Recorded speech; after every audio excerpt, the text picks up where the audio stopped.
everyone, and welcome back to the channel. Share, subscribe, like this video, make sure you put your prayer request in the bottom. We're going to be going over some other stuff we're looking at. We're also going to dive more into what Medvedev and Russia is saying. I've been looking for the articles to really put these things in perspective of what we're looking at. Now, if we get into the Middle East, this right here, I've seen this posted. Bubba News has been doing a big write-up on this. I've seen it on WATCHMAN.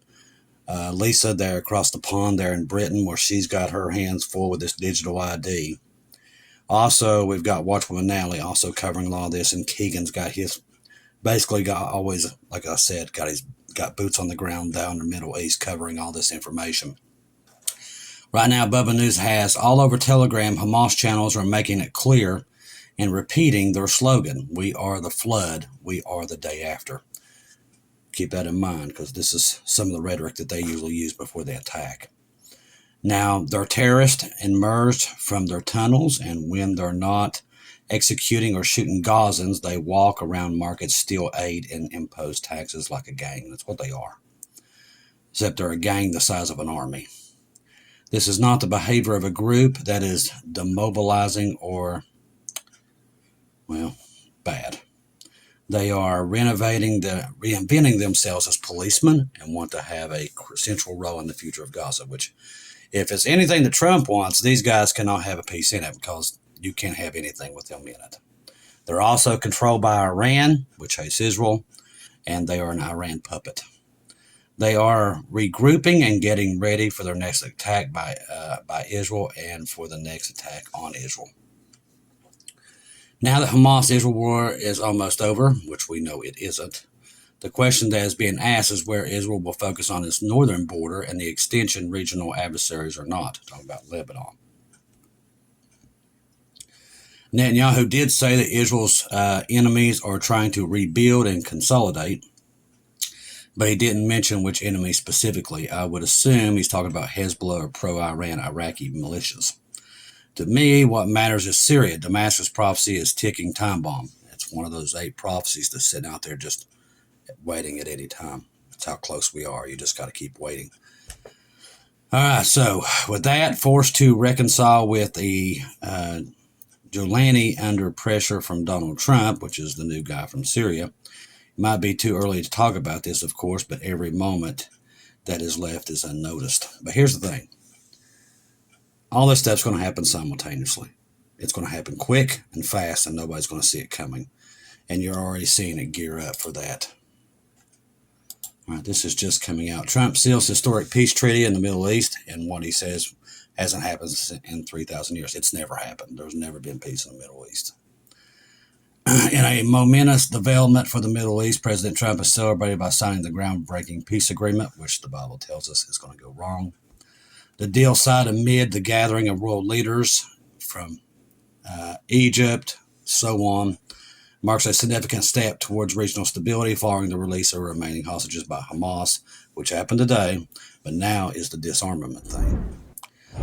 This follows Hamas's release of the final 20 living hostages on Monday, a key precondition that paved the way for the accord. Over the weekend, Israel forces have pulled back from their positions in Gaza, de-escalating tensions. Now, Trump, addressing the event, described the achievement as a long-awaited breakthrough that defied expectations, and actually not. The Bible told us it was coming. At long last, we have peace in the Middle East. That's also not biblical. Will not be until Jesus comes. This is not the man of peace.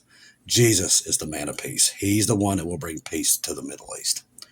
He further emphasized the improbability of a feat, saying, "We've heard it for many years, but nobody thought it could ever get there, and now we're there," which it will be short-lived.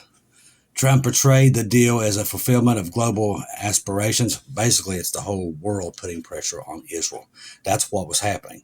You had Britain, Germany, France, and everybody talking about sanctioning them, taking out their weapons, everything. They get a lot of their stuff from these 3 people and a lot from the European Union. And that pressure, along with Trump and them trying to get this deal done, because this is his legacy, has forced Israel into this corner by letting all these really bad guys. Now, we're glad that all the people come back, that they got their the hostages out of there. We're very glad of that.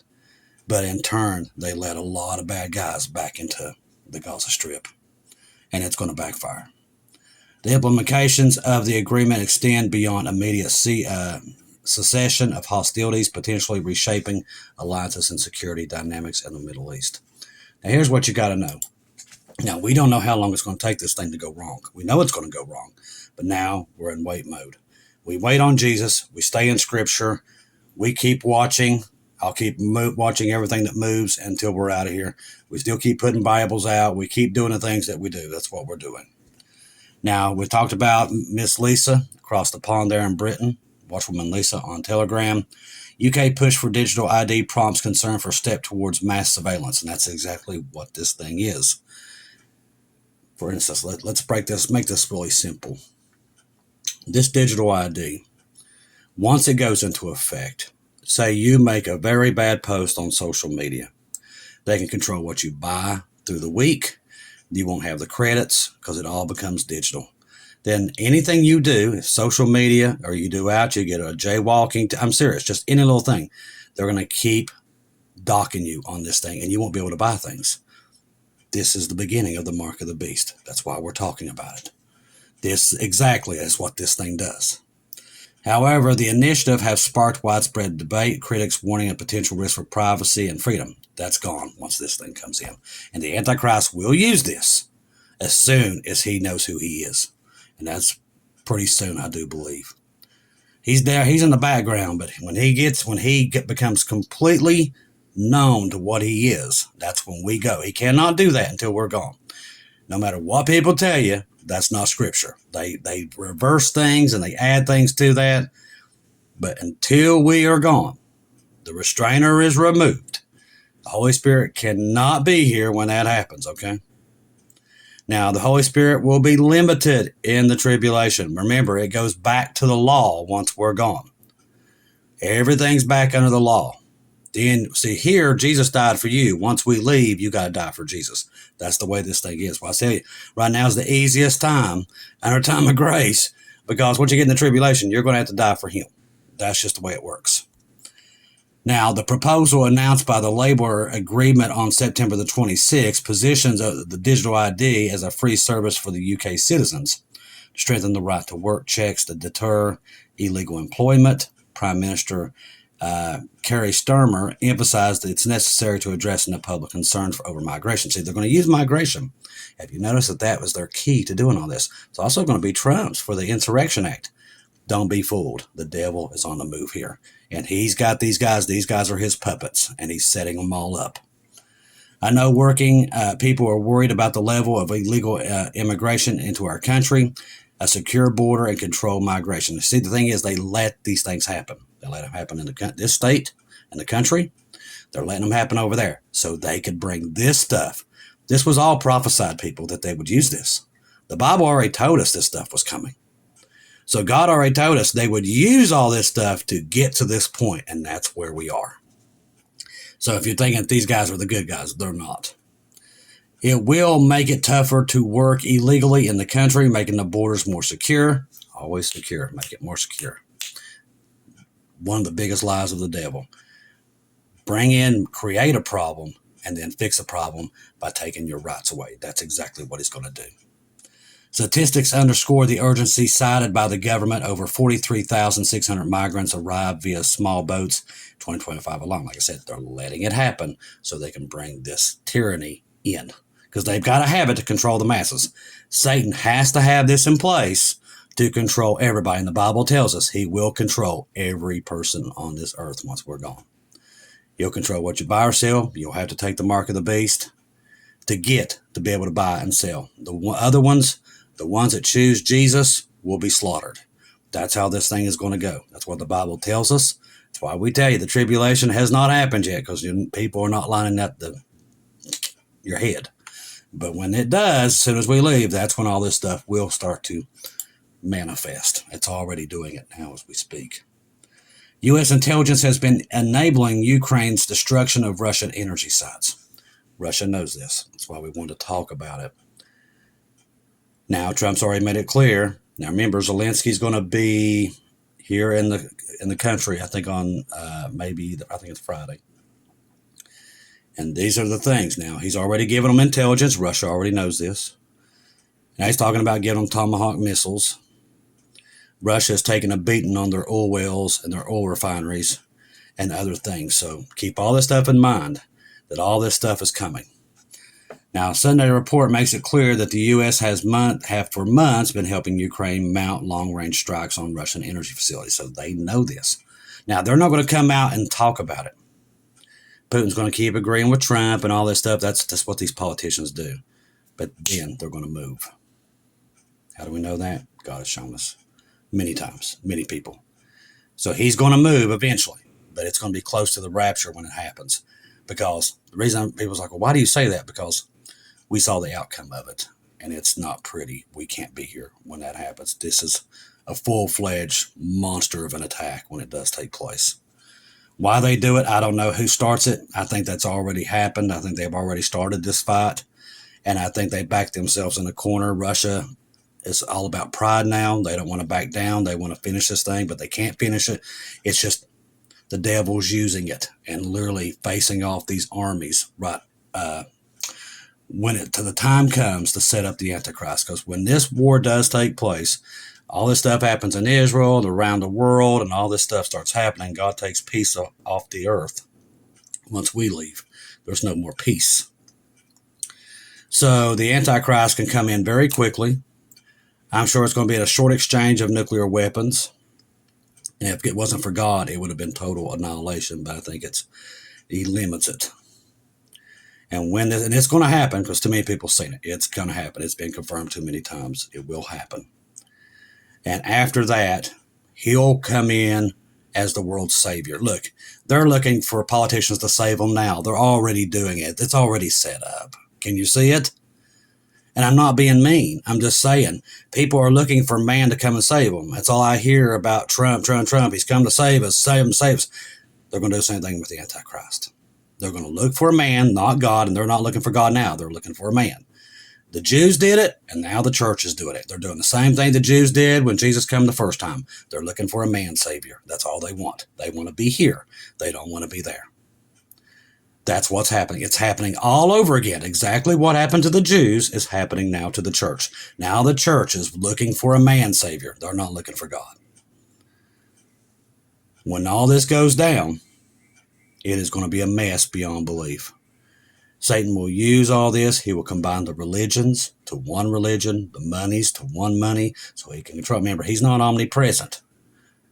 He's literally, see, that's why everybody says, well, Satan's doing this, saying that. Listen, people give Satan way too much credit today. It's you. He's not omnipresent. He's not all over the place, okay? He's just a fallen angel, okay? But God is omnipresent. He sees all this stuff. That's why I said he's like 20 steps ahead of Satan. And that's why we don't jump in all this stuff, because we don't know what God's doing. And you don't want to get in the middle of what God's doing if you don't understand it. That's why. Now, American intelligence shared with Kiev enabled strikes on important Russian energy assets, including oil refineries far beyond the front lines. I'm talking like way on the other side of Moscow they're hitting. Washington has sunk billions of dollars in expanding Ukraine's drone capabilities with the CIA. The CIA is on the ground all over Kiev, reportedly supporting the initiative. Attacks on Russia oil and energy sites. How do you think they're able to hit them? They don't have satellites. It's our satellites they're using. Russia knows this. They're not stupid. FT provides a timeline on which these ramped up intel shares began. The program reportedly expanded based at a July phone call. That's kind of interesting, right after that sacrifice on the 1st. It all seems to go right back there, doesn't it? And right there tells you that's what they did. Whether Ukraine could target Moscow and supplied with long-range weapons. Trump signaled this by backing a strategy to make them Russians feel the pain and compel the Kremlin to negotiate. But that does not happen. They've not stepped down. So that's something we're keeping an eye on. So let's get into Medvedev. So Russian Medvedev says supplying the U.S. Tomahawks to Ukraine could end badly for all, especially Trump. So he's making a direct threat against the president here. Now, former President Dmitry Medvedev said on Monday that supplying U.S. Tomahawk missiles for Ukraine could end badly for everyone, especially U.S. President Donald Trump. So why did he say that? An arch hawk who has reportedly goaded Trump on social media said it's impossible to distinguish between Tomahawk missiles and carrying nuclear warheads and conventional ones. That is the thing with those weapons. That's why they was banned there, because Russia would not know if they was carrying nukes or not. A point that President Vladimir Putin's spokesperson also has made. Now, how should Russia respond exactly? Medvedev said on Telegram, appearing to hint that Moscow's response would be nuclear. Trump said again on Sunday that he may offer long-range missiles, Tomahawk missiles. And as far as I know, they've already been approved. So this right here is just he's just pandering right now. Trump is. By Kiev, if Putin does not end the war with Ukraine. As far as I know, I guarantee there's already on the ground there. Yeah, I might tell him, Putin, if the war is not settled, we will very well do it, Trump said. We may not, but we may do it. Do they want to have Tomahawks going in their directions? I don't think so. Medvedev wrote, one can only hope that this is another empty threat like sending nuclear submarines closer to Russia. So it's getting hot. He was alluding to Trump's statement in August. And I do believe Trump sent him there. Trump won't. One thing about Trump, he's not going to bluff. He's going to do it. In response to what he's called his highly provocative comments from Medvedev about the risk of war. Now, Putin has said that supplying Ukraine with Tomahawks, which have a range of about 1,500 miles, and could therefore strike anywhere in European Russia, including Moscow, would destroy relations between the United States and Russia. I can already tell you that's gone. All the treaties that we had with each other, they're all gone. So that's already a done deal. Ukraine's President Vladimir Zelensky said Ukraine would use Tomahawk missiles for military purposes and not to attack civilians in Russia, which, if you believe that, I got beachfront property to sell you in West Virginia. They'll use them whatever they can, which it's war. That's what happens in war. So we're keeping an eye on all these situations, but we know one thing. The world is at war. That's why gold's going up. Everybody's grabbing precious metals. They're going after, you can't find silver.